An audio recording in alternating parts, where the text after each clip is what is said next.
خیبر پختونخوا کو Peoples party اور نون league کو ووٹ کے ذریعے مسترد کرنے کی سزا دی جا رہی ہے۔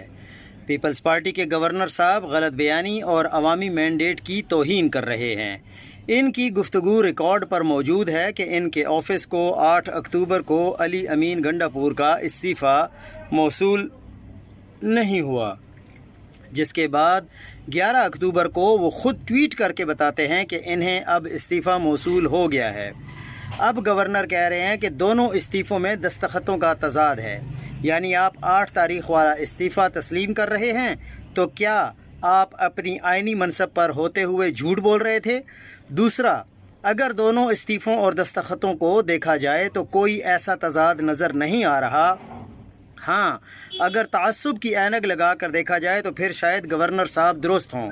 ایک قانون کا پہلی یہ بھی ہے کہ علی امین گنڈا پور نے 11 اکتوبر کو ریٹریٹ اور کنفرم کے الفاظ استعمال کیے، یعنی وہ نیا استعفیٰ نہیں بلکہ 8 اکتوبر والے استعفے کی تصدیق کر رہے تھے، جو اب گورنر نے تسلیم بھی کر لیا ہے۔